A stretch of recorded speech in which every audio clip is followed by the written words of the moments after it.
Hello. The Adobe Digital Enterprise platform is made up of two key server components. One is the Experience server and the other is the Document server.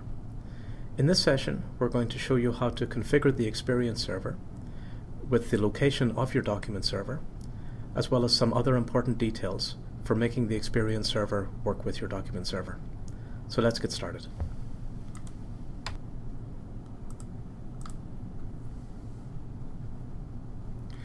So first I'm going to log on to the Experience server and go to the configuration panel. To do that, I need to locate the OSGI console link here in the home page.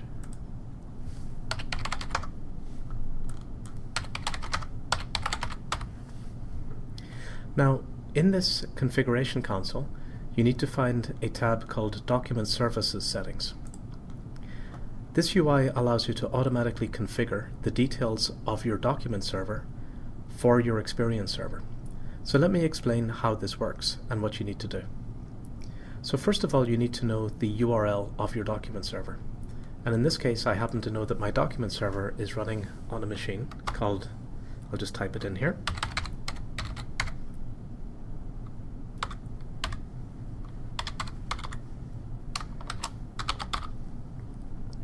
and I need to give a one-time username and password that will be used during this configuration process to access the document server. Note that this is not the username and password that is going to be used for every subsequent invocation to the document server. It's just used during this configuration step.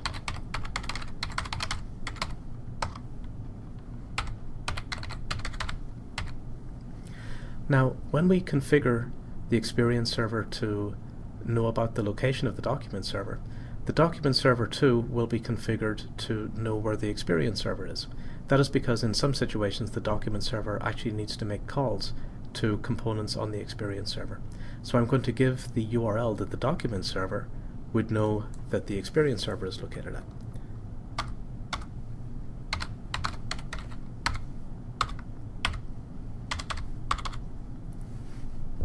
And I'm going to leave all of these other options as default. Just to let you know what's going on, we are creating a default system user account that will be used whenever the Experience server needs to invoke the document server in a trusted way. We're also going to enable some properties for a protocol that is used between the Experience server and the document server so that it can propagate the identity of the user that is logged onto the Experience server while invoking the document server. So now with that information typed in, I just have to hit the configure button.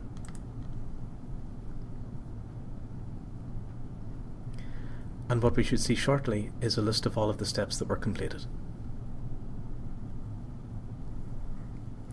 Okay, so we can see all of the different things that were done, and I'm just going to go next to the document server to make sure that things are looking good.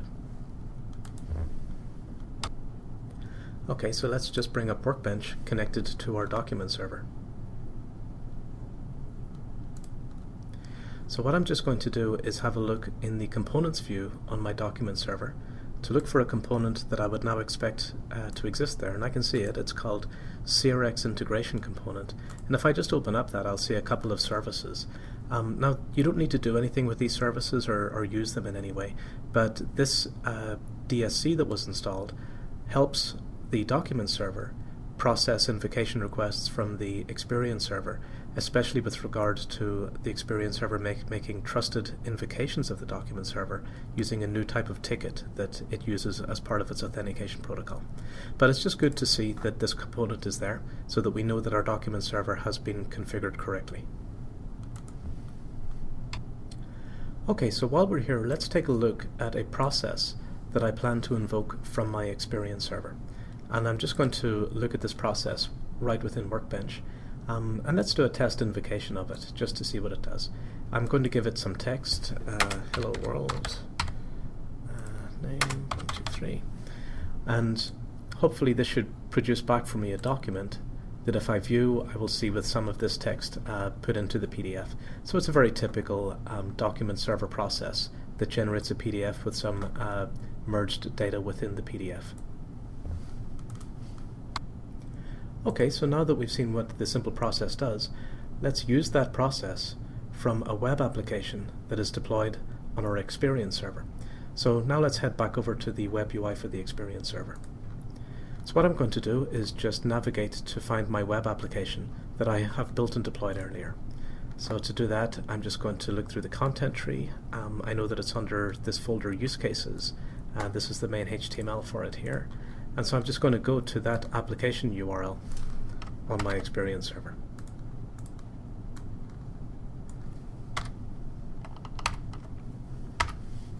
Okay, so this JSP-based application was written to first authenticate me. And then the application, just like we've seen before, uses two inputs to call the process. So let's just give it some test text.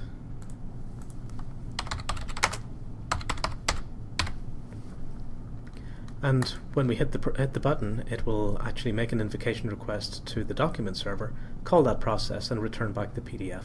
And as you can see, we're just displaying the PDF within an iframe here in the web application. So that's a very basic example of how to at least use that process now from the context of a web application on the experience server. Okay, now let's talk about security. In the example that we've just looked at, we've configured the experience server with the host and ports details, etc. of the document server, and we've made a basic invocation request. But you may notice that we were still logging on to the experience server as the local admin user, and we were making an invocation to the document server, but not really saying under whose user context that invocation was happening. So let's take a look at what was going on behind the scenes to make this work so far. So what I'd like to do is first of all take a look at the JSP of that application that we were just running.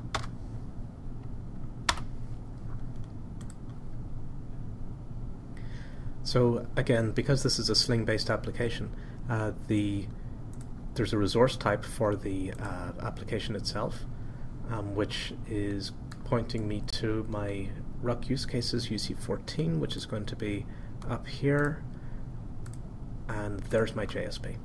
So if I open up this JSP and just make the screen a little bigger, we should see some of the details of how the document server invocation request happened. A lot of this would be familiar to people who have written code to invoke the document server before. There's the concept of a service client factory and the concept of an invocation request.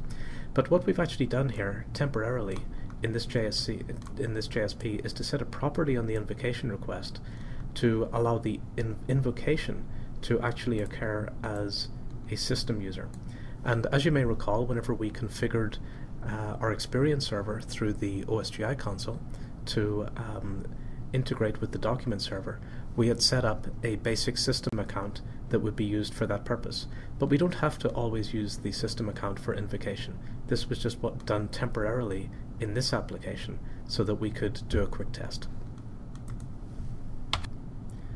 Okay, but what I really want to do is to rely on the document server for security. I want to use the document server to authenticate the user that logs on to my web application, and then whenever my web application invokes the process, I want that to occur as well in the context of that user. So to do that, I'm going to have to configure my experience server to use the document server for authentication. So what I'm actually going to do is just refer to my documentation here. There's a slight manual step that you need to do in this case, and I basically have two steps that I need to do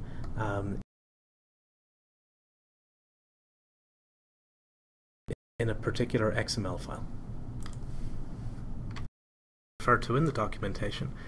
This is the repository.xml file, and in this file I've actually already made the changes that the documentation requested, which was to uncomment out the default login module and to add a new module definition in this XML file. Okay, and let's just take a quick look at the document server to search for users there. So I'm just going to use the document server admin UI. Let's do a quick search for users on that system. And we can see that there's a number of users. I notice that there's one user, Alex Pink. So let's try to use that user as the document server user that we're going to log in through the web application with. Alright, so let's go back to that web application. And if you remember in the JSP, what I had done before was to put in a property for the invocation request that would force the invocation to occur as the system user, but that was just for testing. So clearly I need to remove that now because I've configured the system to invoke the document server using an authenticated user that was authenticated by the document server and in the context of that user. So with that done, let's go back and rerun the application. I'll just save all here. Okay, so let's go back to run the web application again. To do that, I'm just going to remind myself of the location of that application. It was right in here. There we go. Let's take that. And this will bring us back to the JSP that we were running to begin with. But this time I'm going to log on as the user that's being authenticated now by the document server. And if you remember, we've seen a user Alex Pink there, so let's log on as A Pink.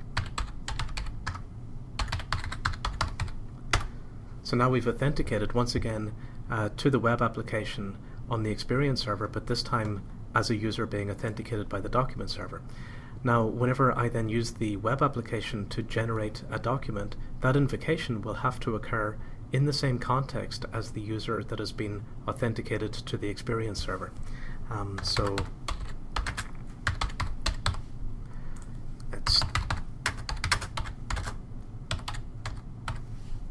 let's invoke the process one more time, and as you see, once again we've invoked the process and returned the PDF. And this time it was not done in the context of the system user, because if you remember we removed that. It was being performed in the context of the logged on user, which was authenticated using the document server. Thank you.